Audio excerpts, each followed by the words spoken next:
it's Amanda from my Sew A Lot, and I'm back this week with another instalment of what I made in October.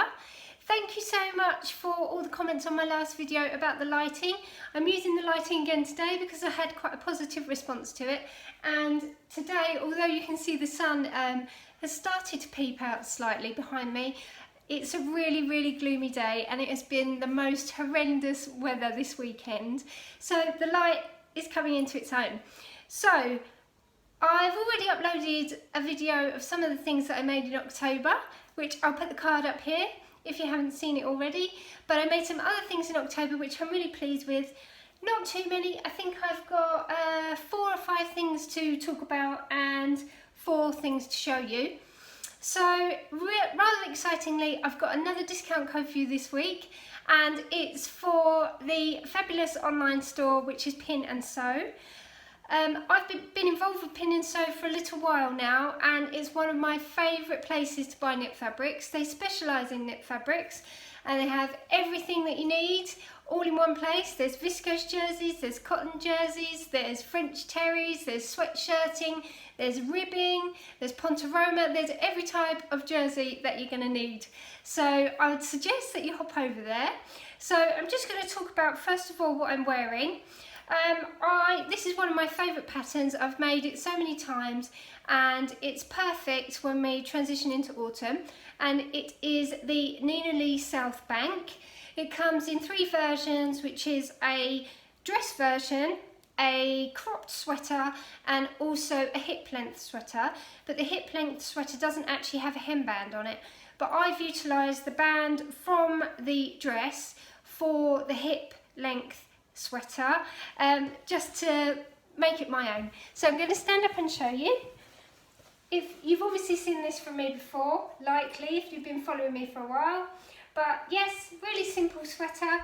It's got a dropped shoulder, it's got this lovely funnel neck, it's got some nice cozy cuffs, and I have made it from this really beautiful thick French terry. If I get a bit closer, so you can see French terry has this loop back to it, and this is a medium weight French terry. Sometimes they can be relatively light, but this one is a thicker weight. I would say it is a similar weight to a sweatshirting, and yes, this was gifted to me by the lovely Aga, because I loved it so much. But yes, so I would strongly suggest that you hop over there. She's got the perfect fabrics for autumn, and if you'd like to grab yourself a discount, it's 15% off and it's valid for a week. So I'm filming this video on Sunday the 3rd of November, so it will be valid for 7 days, so that will mean that it would run out on the 10th of November, and the code is ISewALot15. And yes, hop over there because there's so much loveliness on there. Okay, so moving on to the next thing that I've made.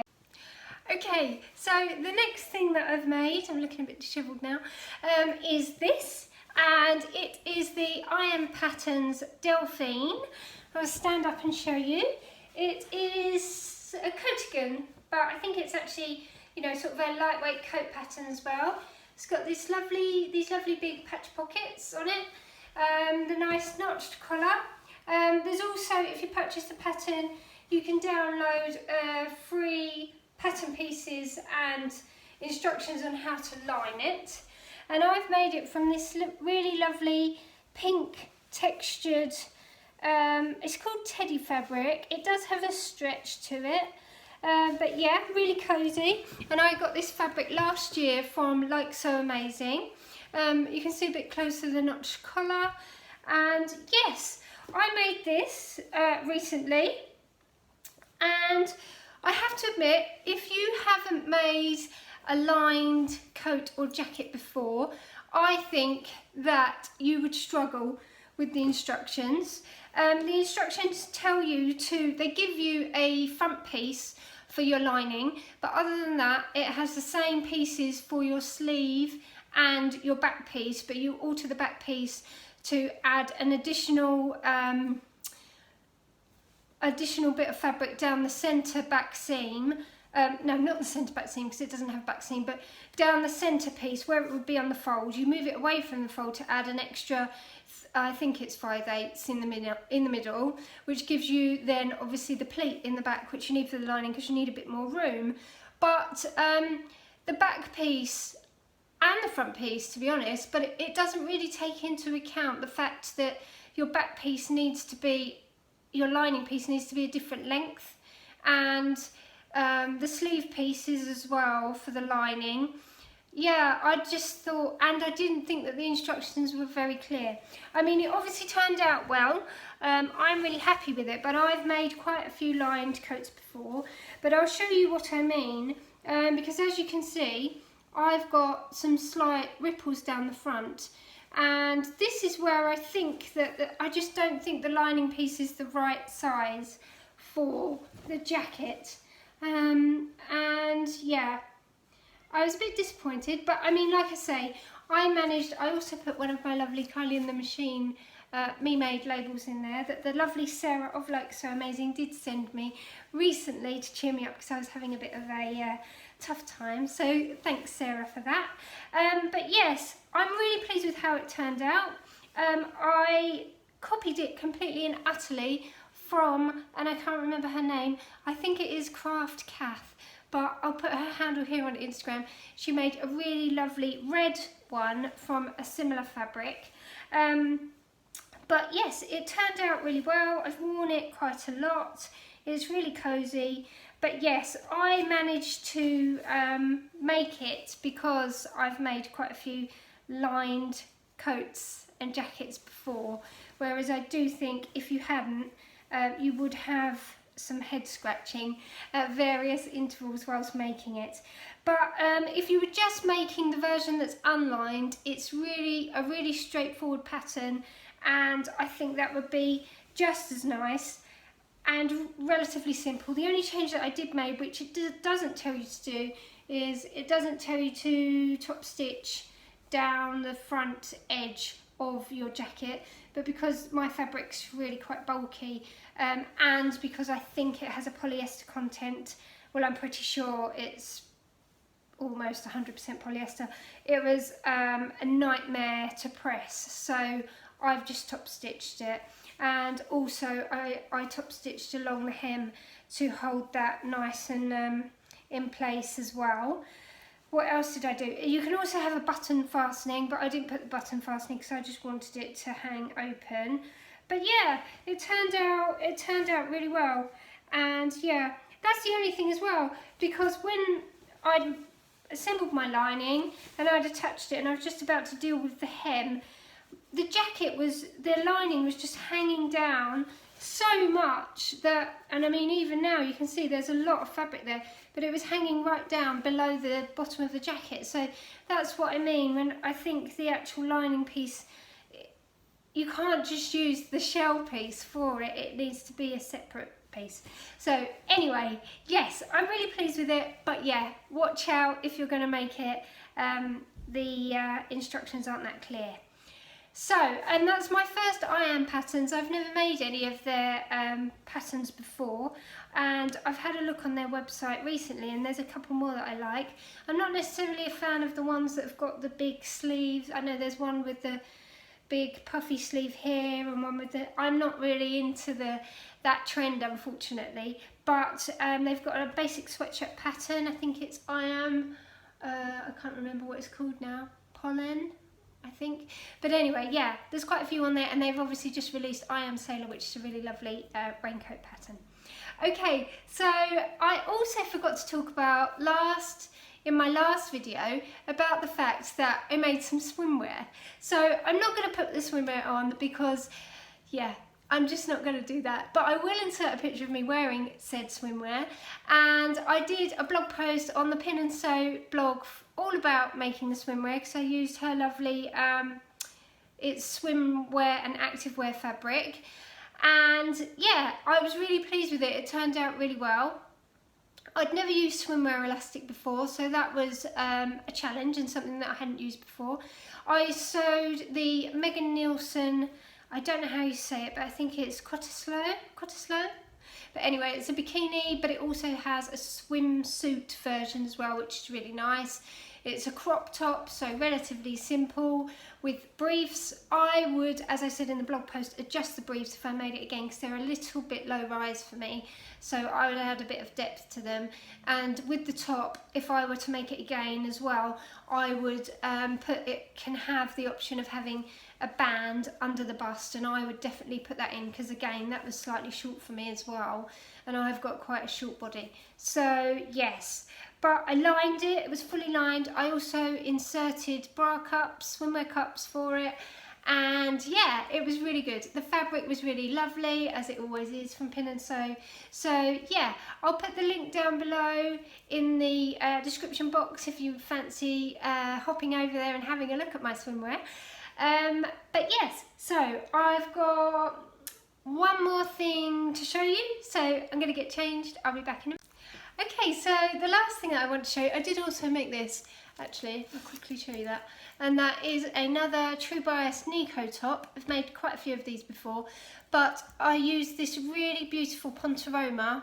I think it's a modal Pontoroma, so, and I have a feeling it might be modal and viscose blend, but anyway, it was from Lamazi Fabrics. It's in quite a few different colours. I think there's a red, this one I think is called India Gold, maybe a navy, and there's another colour but I can't remember what it is, maybe, oh, I think it's like a maroony colour.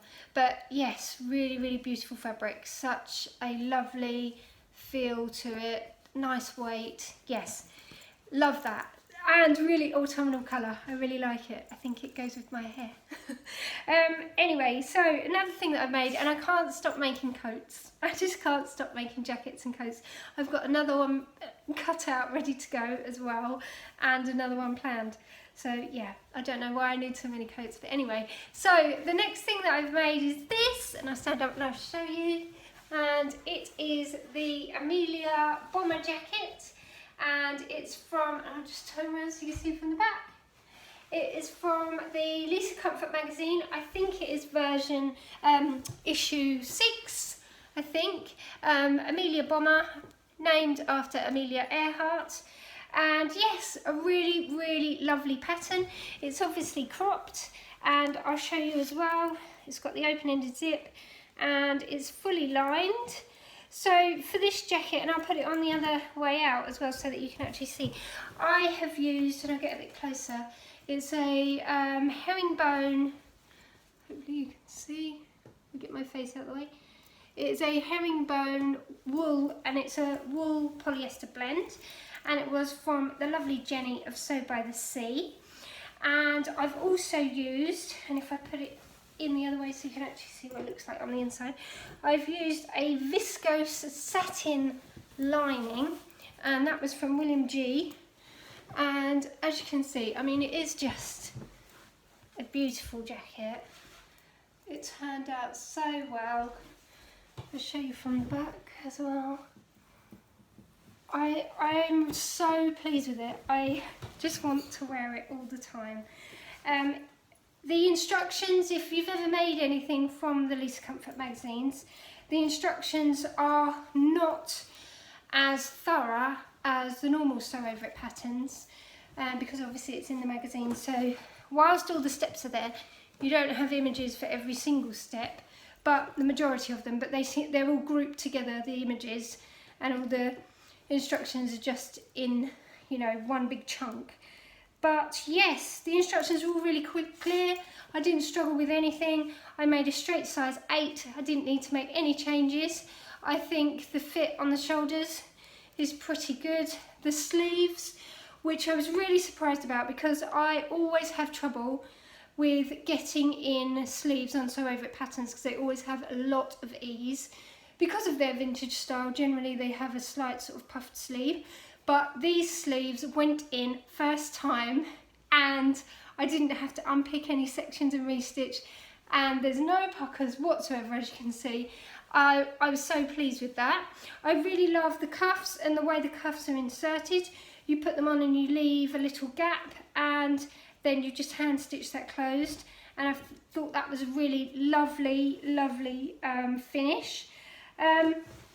I've got a slight unevenness here on the front, but I don't think it really shows because obviously it's gathered. It's gathered into the waistband, and you've got the gathering because this is elasticated as well. And the open-ended zip and the big, lovely big collar. Yes, I'm really pleased with it. I'm so pleased with it. But the lining is really special. I didn't want to use an acetate because obviously acetate, it's can make you a bit hot and a bit, you know, uncomfortable. So I thought if I went for viscose, then that would be more breathable. And yeah, I'm really pleased with how it turned out. So anyway, that's all I've got to show you this in this video, and I'll be back soon. I've got a few things already made, and I know we're only on the whatever it is, 3rd of November. So yes, I will be back at the end of November with a makes video for you, and I've got some really exciting things that I've made already that I think you'd be interested in. So thanks for stopping by. Like I said, just to remind you again, the code for pin and sew is sew a lot. I sew a lot 15, and I'll put it down here, and that's valid for 7 days. So hop over there and have a look at all the snuggly loveliness that she's got on offer at the moment. And I'll see you again soon. Bye.